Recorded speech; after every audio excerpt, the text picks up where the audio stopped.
So let's talk about hell for a minute, then we'll get to heaven and we'll find it out, because hell is what people are going through on this earth and what each person goes through as their perception of the reality in which they live. You folks aren't there in Gaza right now. You folks weren't there on October 7th when those evil Hamas people went in there and cut people's heads off with hoes, raped women and then killed them. You weren't there. You didn't see that. But what if you had? You didn't see what's happening there, nor are you seeing the Israeli army going in there and wiping those people out. Who's right? What is it based on? Why, as human beings, why do we cause this hell on earth? Yeah. Oh my God, I just gotta get myself together here. I'm having a hard time. What you guys, you don't know. You don't see it. You live in your little world. You don't see these terrible things. Some of you have been police officers. You know how bad it is out there. But you also know in your ranks, same thing happened in your ranks as a police officer that happened to you in the United States military. It's the same thing. In our proposed Constitution, the revision of the Constitution, we do no longer have any other of these branches of legal law enforcement. We don't have city police and sheriffs, state police, FBI, CIA. No, we put it all together in one. Law enforcement that enforce the laws, righteous laws, strong laws. I've talked to a few of these ex-police officers. I know how troubled they were when they had to do what they did. But what are they supposed to do when somebody's aiming a gun at them? What are they supposed to do when somebody kills another person? Stand by and just say, oh, well, that's okay. Let these people continue to create hell on earth? No. The people of this world haven't seen hell like it's coming. The people of the United States of America are very, very, very, not only delusional, very isolated from the things that are happening all over the world. You don't hear about Sudan, what's happening in Sudan. You don't hear about what's happening over in Myanmar, many other places, Ethiopia, other places. You don't hear Azerbaijan, Armenia. You don't hear about those things. All you hear is about what happened over in Gaza or in Ukraine. You don't know what hell is unless you've seen it with your own eyes. Unfortunately for me, in order to teach people, in order to understand the things that I understand, I have got to see these things. I have to experience them. And when you understand how the urim and thummim works, you would understand that this tool is actually neurally connected to my brain. Like your inventions, like your technology will be someday, you put on your virtual glasses or you look at this thing, and if there's a neural connection, an actual energy connection with what you're seeing, you're going to see, hear, taste, smell, and touch everything that you see. Well, in order for me to do what I do and to tell the real truth behind the scenes about what is really happening in this world, what has happened, I had to see, taste, smell, touch, all these things. And if you want to see, I love dogs. I just love dogs. But dogs are not the greatest. I have a little Chihuahua. Her name is Moi. Called her Moi. Love that little girl. And when I'm around her, I'm king. I'm king, and when I hold her in my arms, she is the princess and she is the queen. Don't even approach me. She will snap your head off. Do you think I like that about my little dog? No, I don't. It's an evil thing. I have this incredibly righteous dog who's evil as hell. You can even see it in her face. When I hold her and you approach Mom, you'll see that little devil. You'll see that angel in my arms turn to a devil. We'll go in that someday, how dogs were created, why they were created. But the Indian people had a lot to do with domesticated pets. The Native American people, dogs. And there was this scene.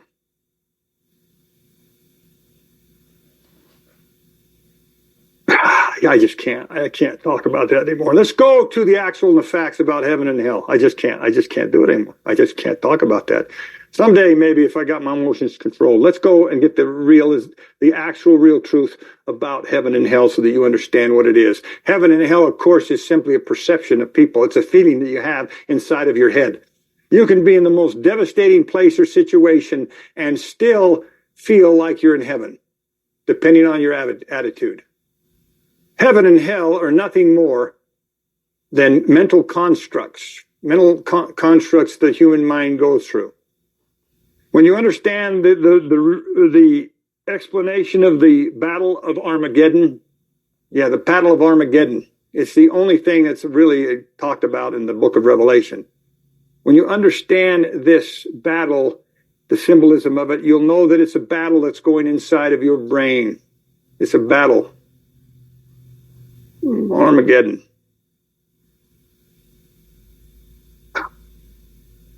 Okay, it's a battle going on inside of your brain. A battle between what is right and what is wrong. What is right, what is good, and what is evil. But remember what's going on in this world. Do you think that you're going to convince a United States Marine that song is one of the most evil songs in the world? You're going to be able to convince that Marine that when you go back and you research what really happened to Montezuma, in the halls of Montezuma and the shores of Tripoli in North Africa, when the United States military went in there, do you really think you're going to convince them that it was evil? No. Are you going to convince the Latter-day Saint Mormon people that what their leaders did in Salt Lake City, Utah to become a state and the way that they dealt with these Indians back then was pure evil when they should have been protecting them according to the New American Scripture of the Book of Mormon? No, you're not going to convince them because what they did was good. Their heaven is your hell. Their heaven is your hell. Your heaven is their hell. Simplicity. Here you got two men. And I love to use my dear friends, the Budges. You got Robert Budge, and you got Michael Budge. They're gay men. Heaven is for them to be together and to love each other. That's heaven to them. But according to the LDS religion and many Christian religions, they're going to hell. It's evil what they're doing. It's evil that they hold hands in public, that they kiss in public. This is an evil thing. And it causes actual people that see them together to feel evil, to feel this emotional, oh, that's not right, I can't deal with it. There they are, I can see them right there. Look at those two. Two of the most wonderful human beings I have ever met in my life. But you are evil to some people. So everybody has to go on with this Armageddon in their mind. It's a cognitive science, and psychologists call it cognitive dissonance. I'm not going to go in much to that science, but this is the same thing. It's Armageddon. It's a battle going on between heaven and hell. That's all it is. There's a battle going on inside the human mind between these two concepts. The battle of Armageddon between heaven and hell. It's a battle that goes on inside your mind. Read the 666 book and find out the symbolism of the battle of Armageddon and what it's all about. But what was the prayer? When you understand Jesus Christ, you understand the message of the Book of Mormon that's all formulated around the very concept that Jesus Christ was a real person that lived on earth and that he came as a resurrected being to the Native American people and he taught them his fullness of his gospel. And he prays. And in the Book of Mormon narrative, it talks about Jesus praying to his Father, but it doesn't let you know what those words are. In the sealed portion, it reveals some of those words of what Jesus was praying that nobody heard about. The narrative from Mormon doesn't tell you what they were. But it talks about in the Bible that Jesus prays to God, to the Father, and says, this is how you pray. Our Father which art in heaven, hallowed be thy name. Thy kingdom come, thy will be done on earth as it is in heaven. Jesus Christ, the character, was setting this precedence and said, it's thy will. We want heaven on earth as it is in heaven. So if somebody had the opportunity to speak to Jesus personally, wouldn't you want to say, hey, Jesus, you just said in the prayer that you want to establish heaven on earth as it is in heaven. What does that mean? What does that mean? Jesus said nothing about hell. He said, thy will be done on earth as it is in heaven. Because there's only one way, folks, that anybody will ever be able to have this feeling of peace, this feeling of heaven in their brain. There's only one way that the battle will end in peace.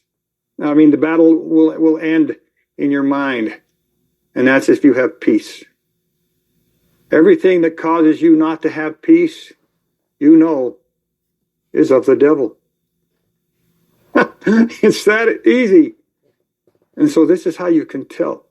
Here we got my friends again. My two gay friends. Boy, I don't even like to call them gay because they're just people. I don't even like to call them cisgender. They're two males who love each other, for God's sakes. That's it. They found through their relations that, hey, this works for us. This brings us joy. The moment that seeing Michael and Robert Budges, the moment that you look at them and it causes your peace to go, is the moment that you're following the devil. Think about that. The moment that you look on somebody else's acts or on somebody else that's doing something and it takes away your peace, who's doing that? The devil. So you got all these Latter-day Saint people, you got all these people in the Christian community who think that these guys are going to go to hell. Oops, I misspelled your name. Sorry. Anyway, these devils. The moment that they think that, the moment that it enters in their mind and there's this negative feeling, there's this feeling of negativity, is the moment that they should know, according to the real truth and according to the fullness of the gospel of Christ, when the devil is affecting your mind. But when you see these people and you have this negative reaction to these two men who love each other, and it creates negativity, then you know right away where that feeling's coming from, according to the real truth. Right? Very simple. Very simple. But when you see these two people and you're at peace and you go, they're happy. They love everybody. They are just doing their thing and it brings you peace. You know it's coming from the true God. From the true God. So thus the battle rages on in the hearts and minds of human beings. This battle between God and the devil. But it's easy to ascertain, people, to really know who you're listening to and who you're following. It's easy when you understand chemistry. When you understand who you really are. And let me put my death signal in here. Rest in peace. These are weeds growing up. When you understand that the mortal you is connected with energy, brain is actually connected with the brain of an advanced human, your true self, God. When you understand that, but then you understand that when you die, this connection is severed. And this brain no longer exists. It simply disintegrates. It disintegrates. But there's something that I've explained to you recently. The acts, the things that you do, the acts, the actions, the life experience you have as a mortal, that isn't destroyed because your brain is. Remember when I taught you about the sun and its solar system? You have all these planets. And at the edge of the solar system, there's this energy level. This energy level all comes from the sun sucking in dark matter. That's what it does. In order for the sun to do what it does, it actually utilizes the dark matter. And it only has a certain electromagnetic pull here. And it pulls to a certain degree. And whatever it pulls in here. So no matter whatever happens in this society, upon this earth, or in this solar system, no matter what planet, whether you have Mike and Robert Budge enjoying their life as they do, that experience is there. It's part of this record. This is actually a record. It's a record of everything that happens in this solar system. A record of energy. I've explained these things, but I'm sure it went over most people's head. This record of energy is here. So here's the mortal you, and you can be Your mortal you, your brain's going to be deteriorated. It's going to be worm food. It was created from dust, and it'll become dust. But everything that you ever did, every thought that you ever had, listen close. Thought. A thought is also produced by energy. Energy that your body has somehow, not somehow, I can tell you how it's done. Your body uses the energy that's within the gravitational pull of this sun in this planetary system. And when you have an experience, even a thought, it is recorded in this solar system, in this energy here. It actually changes the construct of dark matter in such a way that it's an internal part of this solar system always. The mortal you is gone. And you will find that the true you, once you die, actually lives in another solar system, in what's called the Milky Way galaxy, as science would understand it, that your true self lives there. Here's Earth. Here's where your true self lives. You're connected to this. And when you die, you're going to realize that you no longer have you're no longer having experience in this solar system here. And that's okay. But at any moment in your true self's life, you have the power through your advanced brain to access all of your acts, all of your actions that you did while you were part of this planetary system. You can access them at any time because you're going to want to. You're going to want to access them. Because this is what's going to happen. When you die, you're going to return to the God who gave you life. And this is in the New American Scripture. Everybody, good or evil, following the devil or following God, is going to return to their true self, to the God who gave them life. But then, according to how they presented it, which is incredible, you're received in an emotional state, an emotional state of either for all of you smart ones. You receive, no, this should be received in a state, received. You're received. Received in a state of either peace, which is also equated as happiness. God, I suck at spelling today. Oh, peace or misery. You're either going to be in heaven or hell. This is heaven. This is hell. And all this depends on when you think about what you did in this solar system. Do you think about that? And you can very well know how you're going to feel. It's very simple to understand how you're going to feel. Here's the budges acting out in this solar system, and they're having quite a bit of happiness and peace. Sometimes they get on each other's nerves, like everybody does if you're not, it's just normal mortals. You get on each other's nerves. If you don't think I get on the trustee's nerves of this great marvelous trust, then you don't know. But anyway, so you get on each other's nerves, but it doesn't matter. You got another person living here, which could be you in this solar system. And when you have an act and something happens in your brain that creates a negative thought, any negative thought, that's a negative electron, if I may. It's a negative thing in this environment here. And when your true self tries to remember what happened, when your true self living here now with an advanced brain connects again to this solar system and is able to see, hear, taste, smell, and touch exactly how you felt when you observed these two gay men being happy, you cannot deny that. You cannot deny your Holy Ghost. You cannot deny if you had a negative feeling or a positive feeling. You're not going to deny it. You're not going to be able to deny it.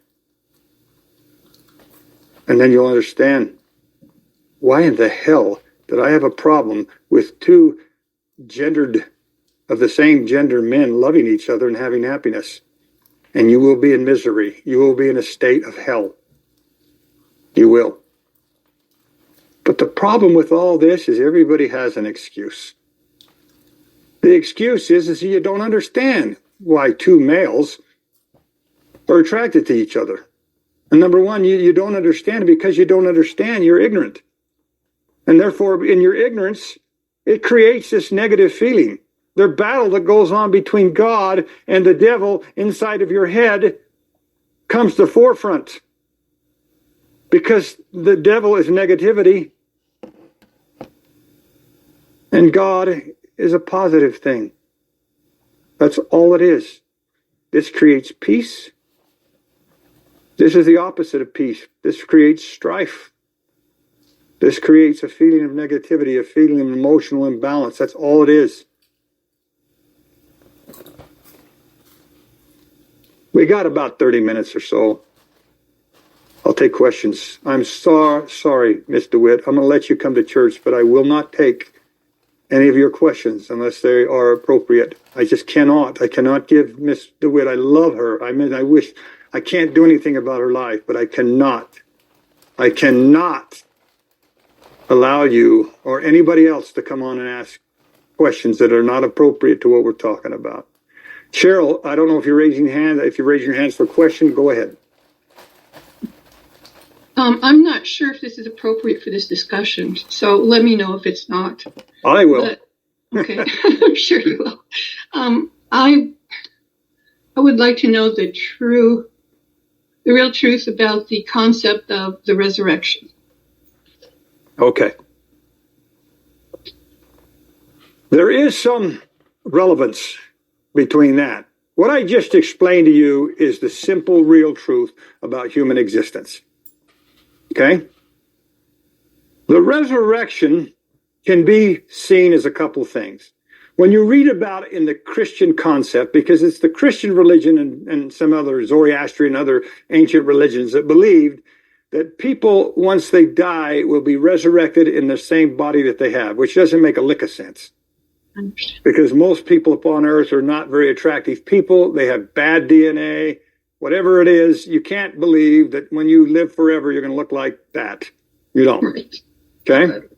But many people, especially in the church that you were a member of, believe that that's the resurrection. That your perfect form will come back to you, will look like you look. They must do that because instead of concentrating their church on saving the Native American people in the end of the 19th century after Joseph Smith died, even before he died, this evil church began to concentrate all its efforts on what? Saving the dead and then becoming an eternal family unit. So if you're not the same person that you are on earth, for example, Cheryl Patton, then how in the world can it be when you die that you have any connection at all with any family that you have? And knowing your personal story like I do, I know you don't want a personal connection with a lot of members of your family. But anyways, the resurrection is simply a concept that was created in the religious fields of humanity. I just explained the real truth to you. What I didn't explain, let's go through it and maybe this will help, because I told you guys to read in the Book of Mormon where it talks about this concept. If you go to the Book of Mormon, where it talks about resurrection, when you have this guy, Alma the Younger, trying to talk to his kids, he's talking to his kids and he's trying to explain the resurrection to them. He's trying to say, and it was there that he said, well, I don't know everything, but this I can tell you is that after you die, you go home to the God who created you and you're received in the state of misery or happiness. That's what he was said. Okay? If you have to base everything on religion, you're never going to understand the resurrection because you're not resurrected. Cheryl Patton will never be resurrected as Cheryl Patton, ever, ever, ever. And when you die, you're going to see that. When you die, you're going to see that whoever you were on earth, the body that you were created from, the body, the energy that you were created from on earth, is not the same body that you have as your true self. You're going to see that. Everybody's going to know that. And then the question is going to come out, well, Jesus, then what is it all about?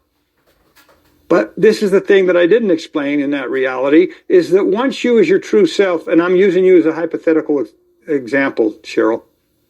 Here is Cheryl on earth. And this is not true, but I'm going to use her as an example. She used to see Robert the Budges as evil. When she was a member of that wicked church. She used to see that homosexuality was evil. So I just said, once you die and you return to your ungendered, here's Cheryl's mortal self. Cheryl is immortal. Cheryl is her true self. You are no longer gendered, but you will be able to know that you had a negative feeling towards the Budges as this ungendered person. You know, let's put it like this. This ungendered person, you had this negative feeling.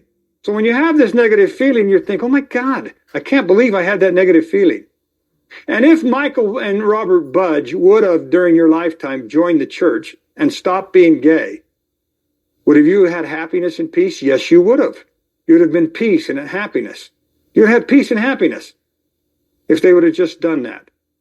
You would have actually felt happy. So as your true self, when you're dead, you're looking back on this and thinking, I was happy. I was in misery by condemning these two people to hell. And I was happy when they changed their ways, repented, and started marrying anybody. Yeah, I was happy. You're going to realize this and you're going to say, I want another shot at it. Cheryl's true self's going to go, I want another shot at living on that earth. This person's gone. Now I want another shot. So your resurrection, in a sense, is a reincarnation as another individual that you choose. And yet advanced humans will have that ability to choose another life, another reincarnation, another mortal life, to go down and give them, what's it called in that book? Days of probation. More time for you to go down on earth and to be proven, to see if you're really that wicked, that you get happiness out of being a devil. When the devil created a negativity in your mind, it made you happy. But when you're as your true self, you're in a state of misery because you realize that it was your flesh that was making you happy. So the resurrection, what do you want me to say, Cheryl? What do you want me to say? Do you want me to cater to the Christians? But if you come to this church to hear real truth, then you'll know that there was no resurrection. There was no Jesus like the Christians believed. It was all set up to teach you, to control your mind, so there wasn't a resurrection. I'm telling you the truth. When you die, you have always been this person as far as you understand. This is your eternal nature. Your eternal nature is this ungendered, incredible human being, your true self. So when you want me to describe resurrection, I'm going to alienate all the people that believe that Jesus Christ was the first fruits of resurrection. But you're not reading it correctly, and I'm not going to go in. It'll take us some time. If we were to go in and read all of the Book of Mormon, and in it, I think it's found in Alma, I think it's chapter 39 to 42 or whatever, where it talks about the resurrection. Everything is centered on the atonement of Christ. Everything about resurrection, happiness, wickedness is centered on the atonement of Christ, or the things that Jesus taught, the words of Christ. I could take you there and show you where Alma's talking to his children about you need to follow the words of Christ. They're the most important. Because the words of Christ, as they're given in these records according to these Christian beliefs, would support and love Robert and Michael in their nature. That's what the true words of Christ would do. So, Cheryl, you're asking a question that's open to, I just told you. You've been many people on this earth. And why do people keep coming back? Let me show you this. I'm going to show you this other thing. Hold on for 1 second. I'm going to show you, because I found this. I'm going to show you the number. If Cheryl, just for you, just taking you as a hypothetical. I'm going to take you back, and I'm going to show you the number that accounts for 100 of your ancestors. 100 generations of your ancestors, Cheryl. I'm going to show you that number. Hold on, let me find it here. Here we go. Okay. I'm going to show you this. Okay. I found this number in some scientific thing, but I'm going to show you this number. 100 generations. We're talking about 2,000 years of the people upon this earth, Cheryl, that made you, that made Cheryl. Okay, you're talking about your parents and your grandparents. 2 plus 2 equals 4. 4 plus 4 equals 8. 8 plus 8 equals 16. Follow me? I'm going to show you the number of 2,000 years of Cheryl's ancestors living upon the earth. And here is that number. Right down here, folks. Here's that number. Right here. Here's the number of relatives, people who are on this earth, just to make Cheryl Patton. Just to make Cheryl Patton in over 2,000 years. The number is this. 1 nonillion, 267 octillion, 650 septillion, 600 sextillion, 228 quintillion, 229 quadrillion, 401 trillion, 496 billion, 703 million, 205,376 ancestors in the 2,000 years that your ancestors have been on this earth, just to create one person, Cheryl Patton. It's astronomical. It's ridiculous. It's ridiculous to even think that there's that many people even in our Milky Way galaxy, because there's not. What happened is Cheryl was once her great grandmother. She was once her great great great grandmother. And this is the truth. For that 2,000 years, your true self kept coming back to this earth to go through days of probation. Because you cannot imagine, and it doesn't even make sense, that this number right here, this crazy number right here, you cannot even imagine that many people living in the galaxy. Okay? So there's only one explanation. Cheryl Patton was actually her own ancestors for a purpose.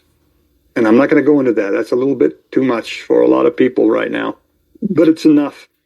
It's enough to say that Cheryl Patton has been around for a long time in different incarnates, trying to get it right, trying to prove to herself what kind of human being she really is.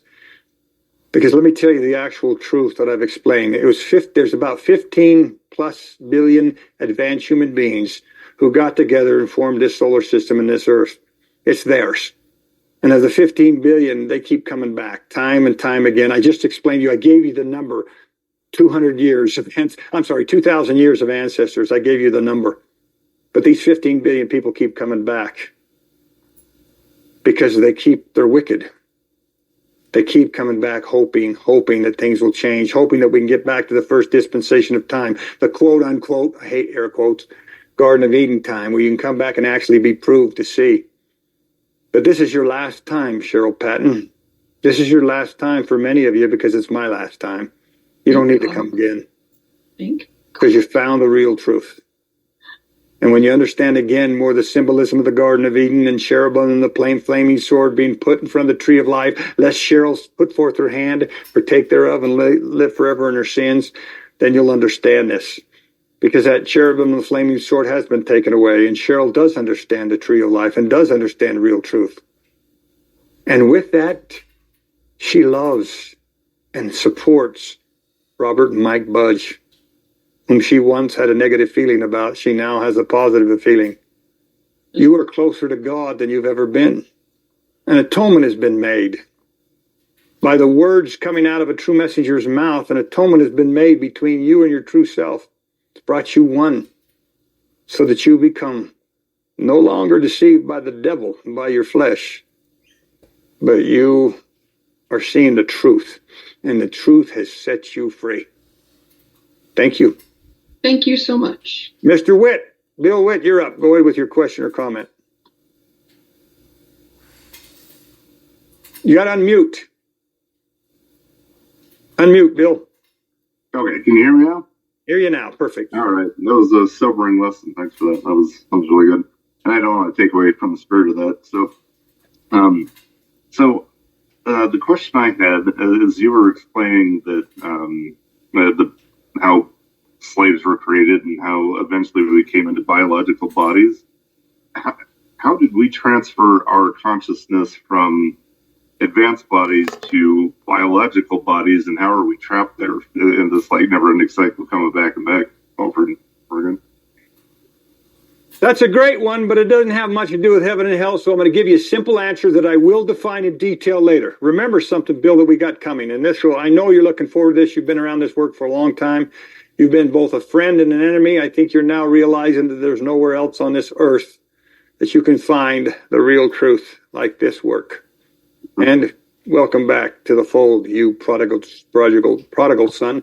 The Dream Immortal Life book is going to give this information to you perfectly.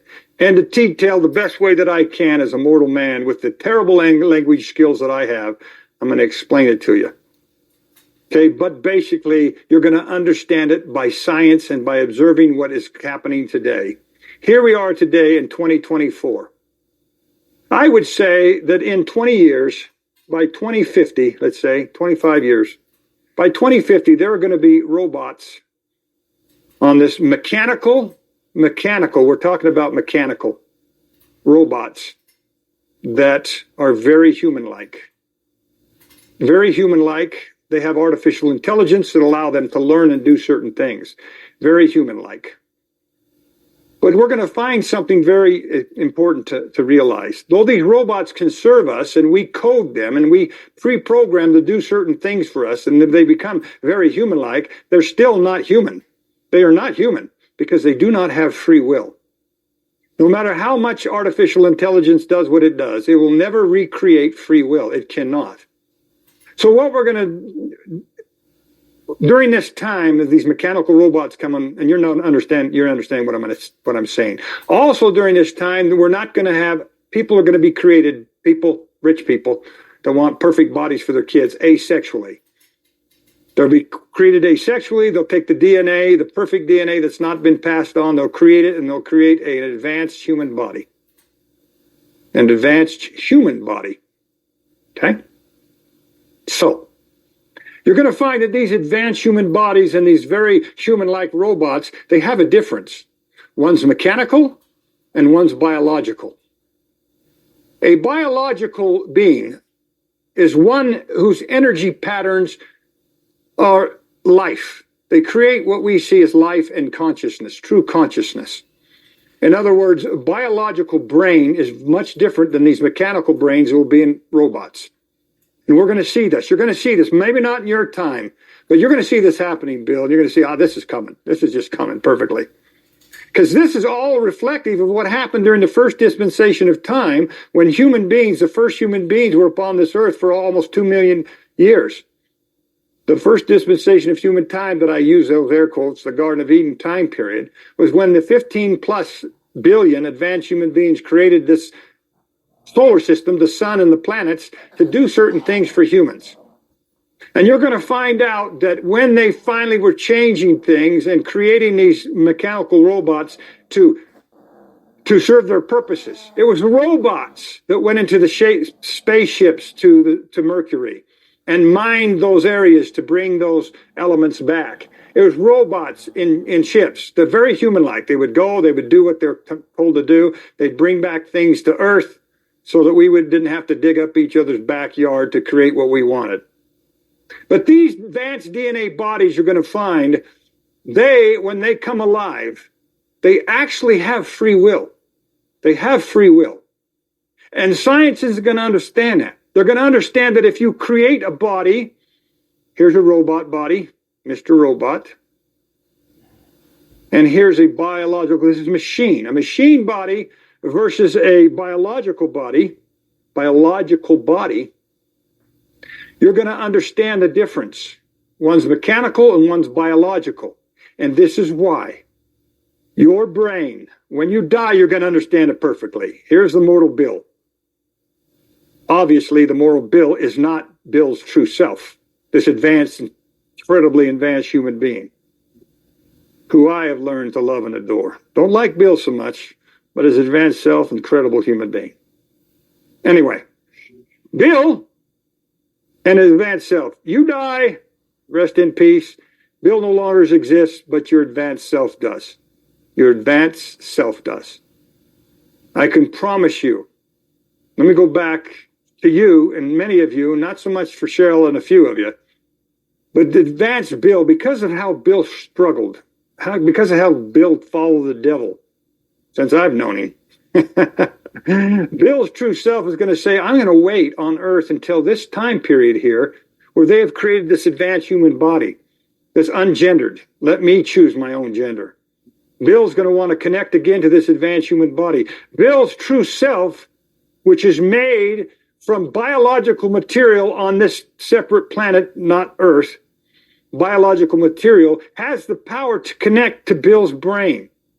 Whereas no matter how advanced a robot machine is, Bill's advanced self will never be able to connect to this robot's body. It's all pre-programmed. Never. Will not be able to create that. As I take you through the creation of animals and how the advanced human beings, advanced science create all the animals, then you're going to understand more of this. How they tried to replicate the biological human being. And instead of creating humans, they created animals. So, in the first dispensation of time, my friend, as these advanced human beings began to create servants and robots, as they created these biological servants, they wanted them to be ugly. They wanted them to have dark skin. They wanted them to not look like an advanced person. Thus they recreated them. That's the best I'm going to tell you right now. It's a little bit too overwhelming. You've been around this work, Bill, for a long time. These things should make sense to you. The real truth, though, is incredible. And how are you going to prove it? In the future. You see this coming, Bill. You see all this coming. Science is going to catch up with the real truth, and then people are going to start thinking. But science is still going to not believe that there exists any life after death. Why should they? Unless they read that book. When they read that book, they're going to understand, wait a minute, a robot does not feel, does not have the emotions that a human does. A robot cannot laugh and have a sense of humor. Only a human. You can pre-program that robot. You can pre-program that robot to feel something. When I say, Bill, you're the most attractive man I've ever seen in my life. A robot, when that sense is given, and that robot having a neural connection to me will see my lust for Bill, and that robot will respond to that lust having been pre-programmed for me to lust after Bill. But when that is done in the pre-programming, and I do something as a human mortal that robot, that manufactured robot doesn't have the capacity, hasn't been programmed to do, you'll see the difference. The robot doesn't know what to do. But guess what? All you got to do in the future is command that robot to now laugh at your jokes. I can command a robot to be sexually attracted to me. I can command all those things in a robot. Make sense? That's the best I can give you, Bill. Okay? You had a question, but I think you learned a little bit from that. Right? Yep. And hopefully I come back as a little less. Let me the hell thing with Bill. Every time Bill has doubted me and made me into an evil, manipulating con artist, was that a positive feeling or a negative one, Bill? It was negative. When you met me as a person, the first time we had lunch at Buffalo Wings, whatever that was. Wingers, yeah, right. What was it called? Wingers. Wingers. Yeah. You and I sat in there with, I think it was Nate Davis. Yeah, and that John Rowe. Yeah, John. And Johnny, yes, Johnny. This could have something to do with heaven and hell. Could have something to do with the wrath of God. Okay, let me see if I can do it. I know I asked you guys to act. It has nothing to do with what we're talking about, but I did ask you guys to bring it up because I'm going to explain it. Okay, and you'll understand what I'm talking about here. I don't think there's any election in the history of the United States as important as this one. The importance of this lesson between Joe Biden and Donald Trump in the United States of America. The United States of America basically controls everything in this world. At least it has. They're losing that control. They're losing that control because of everything that's going on in the world. And we'll talk more about that later. But here are two human beings. Obviously, there are two different camps. And people want to know, well, which one's for God? And there's a lot of Trump people that think he's God. He thinks he's like God. And there's a lot of Democrats who think Biden's like God. And they are. Both of these two men right here get their inspiration and control from God. ... of this world. And those of you who understand that, who know who Lucifer is, who know what my predecessor presented in their endowment presentation, this is where all the people in the United States are getting their revelation from the God of this world, who's the only one that can hear and answer their prayers. These two characters that represent their true selves, Elohim and Jehovah, have nothing to do with the man Adam and Eve in the lone and dreary world. I'm getting to it. Nothing to do. They're certainly not part of these two people. These two follow the God of this world. But there's a stark difference between the two. Okay? And there's some good things about Trump. And there's some bad things about Trump. A lot of bad things. There's good things about Biden, some bad things about Biden. But when you understand American politics, there's something very unique happening in the United States because of this. There's a great amount of division in the United States, unlike ever before. And a lot of it has to do with race, gender, economics, all these different things. Okay? So these two so-called candidates for the President of the United States, because still at this time, the United States of America has more pull and more power than any other nation on earth. More pull and power. But because of what Joe Biden has done to the United States, there's become this incredibly great division between the United States and Russia because of Ukraine and everything that's happening there. And this divide is becoming more and more and more and more and more and greater and greater and greater and greater. And pretty soon it's leaked over to China. When you understand Taiwan and what's happening with that, Russians are making the same claims that the Chinese are making to Taiwan. It's part of our land, and we want it back. Then you understand these other communities of North Korea and Iran. Okay? I'm getting to it. Unfortunately for the United States of America, if Biden is reelected, this schism here is going to be greater and greater and greater. And pretty soon, because of how Biden is trying to cater to all the different voices in the United States about race, gender, and economics, Biden is actually turning on Israel. If you notice, if you follow the news, you'll see that now Biden has supported the idea that some of the West Bank communities that Israel is trying to put in there are illegal. Though Biden embraced Israel after the October 7th, 2023 Hamas massacre, Biden is turning away. If Trump gets into office, Trump's going to end that Ukraine war. Everybody knows that, especially the Ukrainians. He's going to end it. He's going to tell Ukraine, go back, Russia, put attack on them. You take the land that you have because all Russian-speaking people. Trump's going to end that war.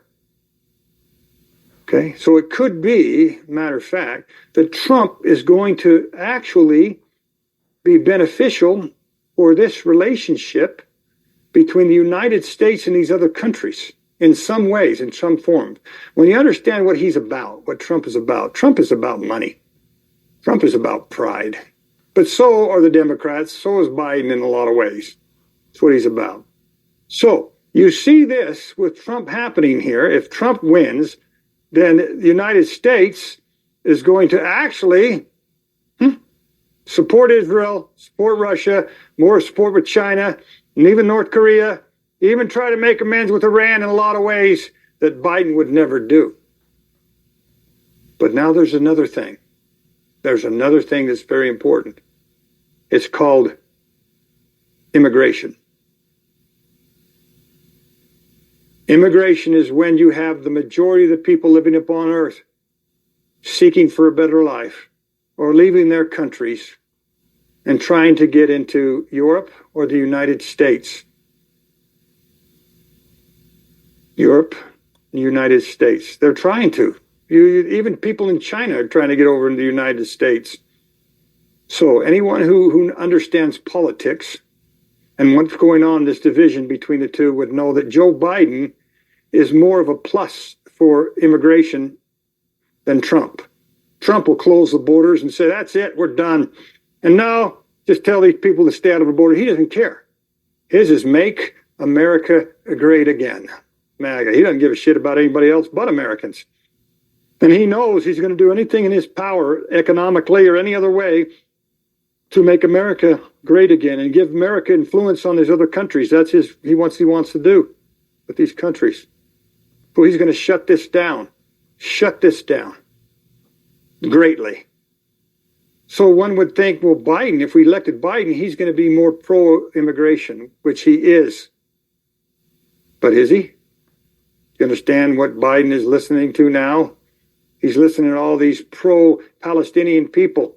There's other people that are saying, no, we've got to stop the migration of these people coming from our southern border. So I'm going to get to you.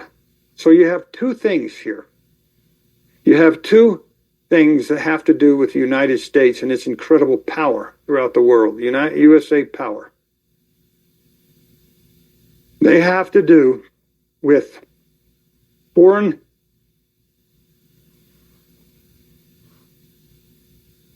policy Or in other words, friendships.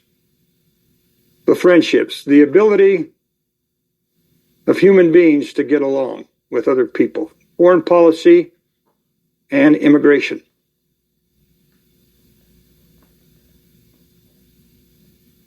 Okay? So, here are the two things. This is pro. Trump is pro. Trump's going to use his power to make this happen better. Biden's going to use his power, perhaps, the way he's catering to things, to maybe improve the best he can the immigration. Now you're God, Jeff. You're God. You're the true God. The true God of humanity. And you're looking at these two things, these two issues that are destroying humanity. They're destroying humanity. Absolutely. And you, Jeff Wainsgard, being God, your single vote, Jeff Wainsgard, you get to choose. You're going to choose which one of these two evil people gets put into power, because you know that Trump is pro this and Biden is pro immigration. Which one would you choose, Jeff? Which one would you choose? Choose wisely, Jeffrey Wainsgard. Choose wisely. I wouldn't choose either one of them. There you go. God, our true selves have nothing to do with this ridiculous stuff that's happening. The wrath of God is basically the non-intervention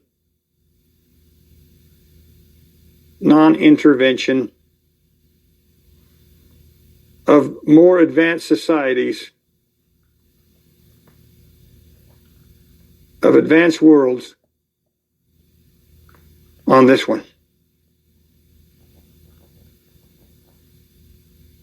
Okay? It doesn't matter.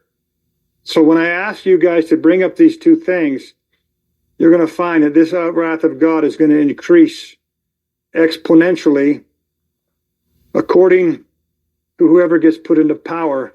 But it doesn't matter which one gets put into power. Both of these incredibly evil men are going to cause the wrath of God to be poured out even more and more upon this earth. Why? Because they don't know God. Trump thinks he's God. He thinks he's God. And Biden thinks he's following God, the Christian God, which is all both the God of this world. And it doesn't matter. In both ways, things are going to get out of hand. Because this is what's going to happen, as I've told you. Trump's trying to make friends with nuclear powers. With nuclear powers. Knowing that it's better that we be friends with them than enemies, right? Biden doesn't give a shit about nuclear powers. But he seemingly, ostensibly cares about the economic situation of people. Situation of people. But neither of these two, nor none of their platforms, Democrat, who are generally asses, that's their animal donkeys, asses, and Trump's Republicans, who are basically the elephant in the room that are causing all the problems. Yeah. Both of these things are going to be out of control regardless of anything that happens between these two.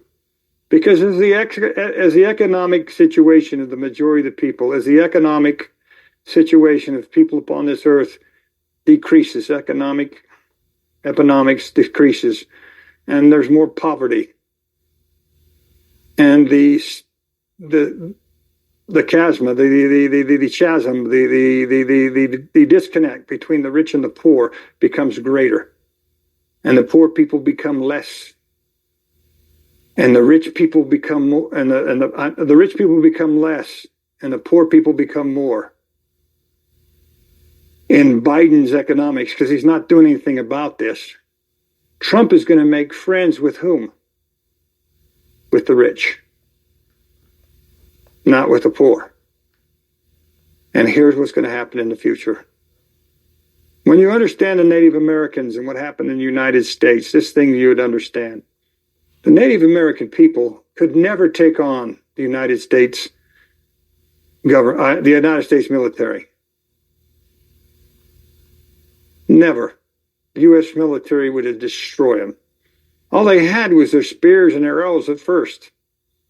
But then other nations, the British, you know, when the United States, when these people wanted to revolt, and when they wanted to revolt, the British,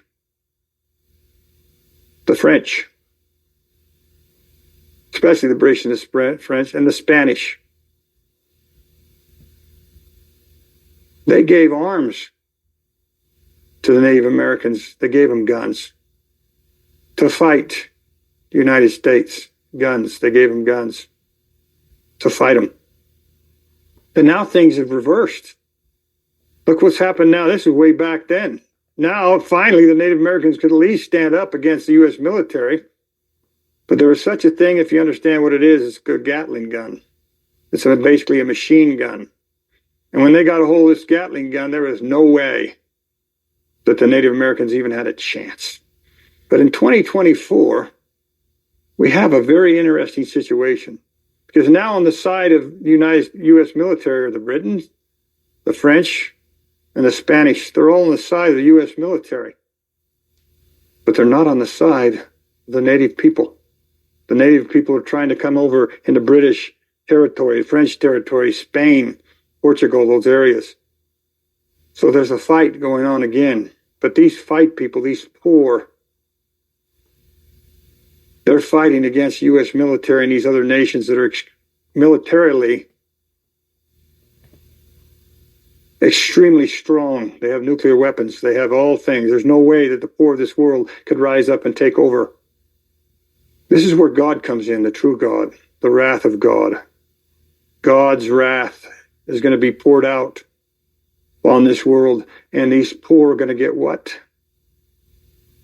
Nuclear weapons. And when these poor get their nuclear weapons, remember what the Book of Mormon says.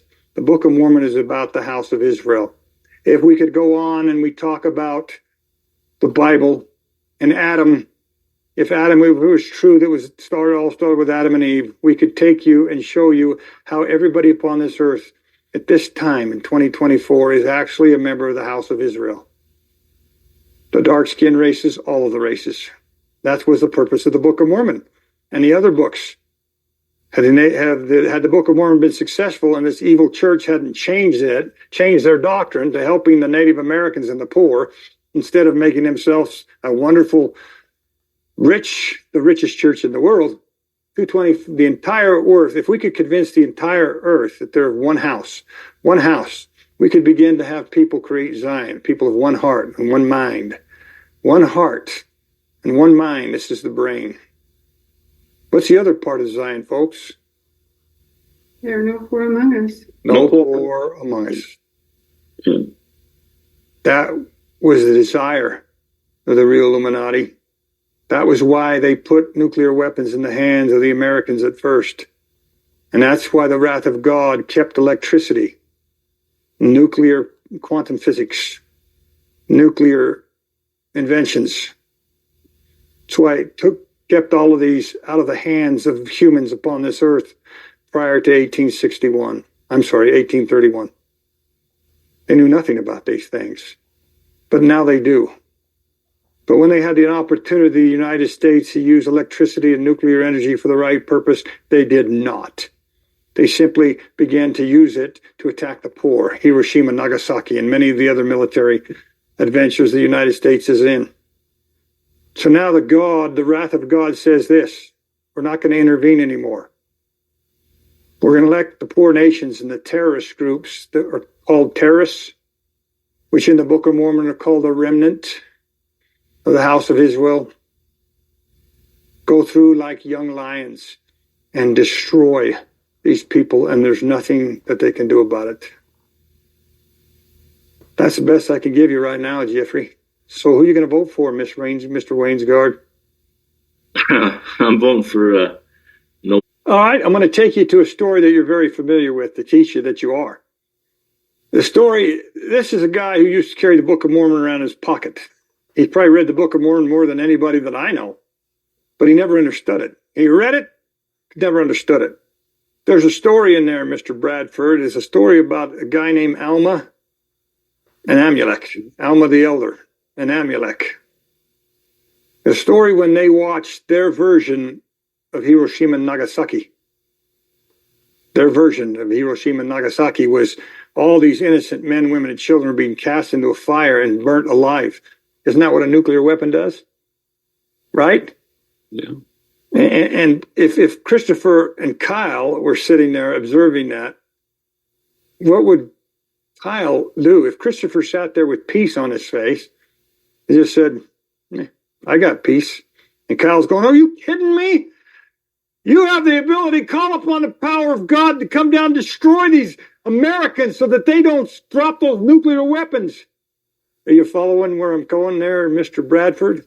Because what did Alma say? What would Christopher say to Kyle?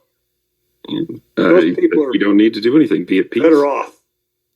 They're better off with what's going to happen. But there was something else, something very important that wicked church that you two used to belong to never concentrates on because they don't use the Book of Mormon in their lesson plans. What did Alma say was going to happen to those people who were throwing those innocents in the fire? I don't remember. Alma said, let this be example to you because what they're doing to those people is going to happen to them. These were people that were following the words of Abinadi, and they burnt Abinadi at the stake. And Alma said the same thing. Abinadi told them before they burned him at the stake, the same thing you're going to do to me, you're going to do to my followers. And then God is going to do it to you the same way. Think, Kyle. Hiroshima and Nagasaki. The same thing is going to happen in American cities.